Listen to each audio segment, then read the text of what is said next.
मैंने कहा कि प्रशासन के लोग इस पर सख्ती से कार्रवाई करें। इनका जो सुरक्षा आम लोगों की होनी चाहिए उससे भटकाव होकर दारू बालू और गाड़ी तक सिमट के रह गया। इस व्यवस्था के कारण अपराध और क्राइम बढ़ रहा है और इसको रोके और नहीं रुकेगा तो फिर ऐसे भ्रष्ट पदाधिकारियों के विरुद्ध हम लोग अभियान चलाएंगे। उपचुनाव सर 2 सीटों पे उपचुनाव हो रहा है, क्या है बीजेपी? पूरे हम दोनों जगह नॉमिनेशन में भी गए, पब्लिक के विचारों को सुने हैं, बदलाव की मानसिकता में पूरी तरह से है और अब व्यक्ति की लड़ाई नहीं है, उम्मीदवार का वहां कोई मायने नहीं है।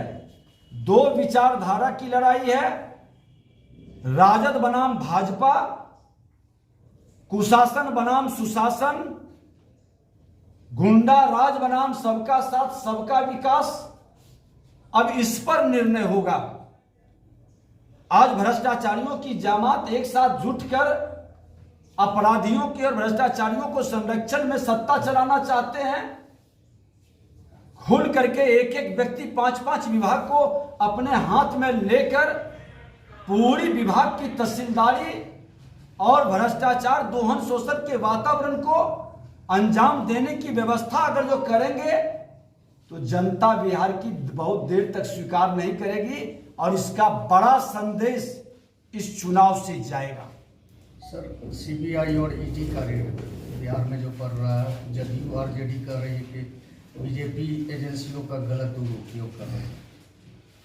यही ललन बाबू है जो सीबीआई के मामला में लालू प्रसाद पर एफआईआर की और लालू प्रसाद को जेल भेजवाने में ललन बाबू और शिवानंद तिवारी जी थे।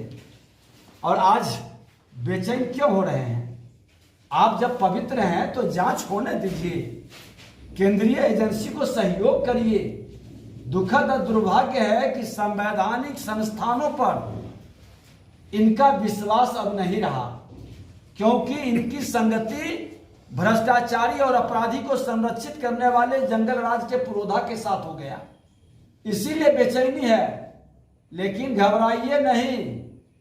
लाल किला से देश के प्रधानमंत्री ने कहा है कि भ्रष्टाचार मुक्त भारत बनेगा और आप तो जेपी के शिष्य हैं। जयप्रकाश नारायण जी ने भी कहा था कि जाति विहीन समाज बनाना है, भ्रष्टाचार मुक्त राष्ट्र बनाना है। और आप जातीय उन्माद पैदा करने के लिए कभी कहेंगे जातीय जनगणना, कभी कुछ ये सब वातावरण बना के एक सहानुभूति सत्ता के लिए एक माहौल खड़ा करना चाहते हैं। लेकिन अब बिहार की जनता उस उन्माद से 32-33 साल बड़े भाई छोटे भाई के नेतृत्व में गुजार चुका है, ठगा चुका है, अब नहीं ठगाएगा। सर ये भी खबरें सामने आ रही है कि सर ईडी की कार्रवाई के बाद अब बिहार सरकार अपनी एजेंसियों से भी बीजेपी के कई मंत्रियों के खिलाफ जांच करवाएगी, ये खबरें आ रही है। आप कराएं, किसने? परफेक्शन IAS UPSE और BPSC फाउंडेशन क्लासेस के लिए समर्पित संस्थान। यहाँ आपको UPSE selected and interview appeared faculties द्वारा गाइड किया जाता है। Separate batches for Hindi and English medium. 65वीं और 64वीं BPSC एग्जाम में 69 और 107 रिजल्ट्स एवं 66वीं BPSC एग्जाम में 131 रिजल्ट्स हासिल किया है परफेक्शन IAS टीम ने। परफेक्शन IAS, कुमार टार, बोरिंग रोड, पटना। देखिए ललन बाबू घबराहट में है, परेशान है और अकेले ललन बाबू घबराहट और परेशानी में नहीं है। सत्ता में जो लंबे पीरियड तक सत्ता का सुख भोगे हैं, आज जिस दल से आते हैं उस दल के अंदर एक बेचैनी बढ़ गई है। आरजेडी में विलय की जब से चर्चा चली है जदयू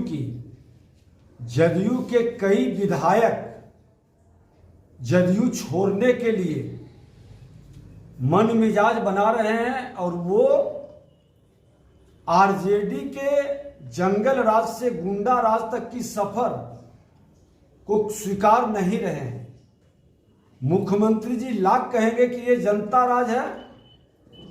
जनता राज अगर जो ये होता तो लखीसराय के अंदर ही देखिए जिस तरह से मर्डर हुई, आज सेठना के अंदर, शर्मा के अंदर, अभी हम जा रहे हैं बेगूसराय में 2 मर्डर, डॉक्टर की मर्डर हुआ, एक पिता पुत्र का मर्डर हुआ जिसमें गवाह था।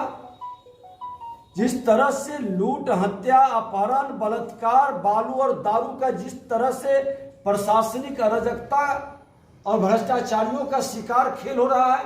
अभी हम क्षेत्र से आ रहे थे, मानपुर गांव के अंदर ग्रामीणों ने रोक कर कहा कि दारू बनाता है और बाहर के कई लोग दारू पीने यहाँ आते हैं, और मना करने के बाद कहता है कि प्रशासन को हम पैसा देते हैं।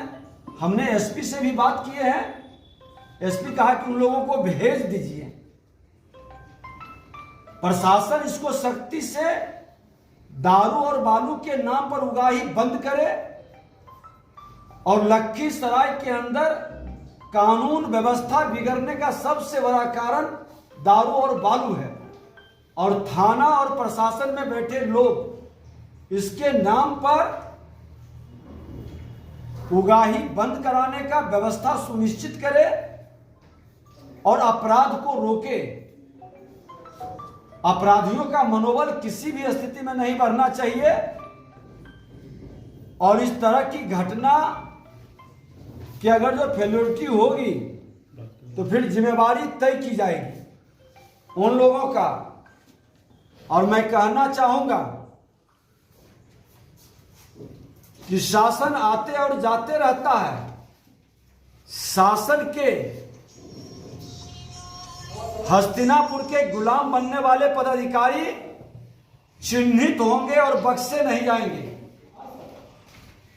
बहुत दिन ये शासन चलने वाला नहीं है, और उन तमाम हस्तिनापुर के गुलाम जो बन करके आम जनता के समस्या का समाधान नहीं करेंगे, तो वैसे लोगों को चिन्हित कर फिर ऐसी कार्रवाई होगी कि सदा के लिए गुलामी की मानसिकता से ही मुक्ति मिल जाएगा।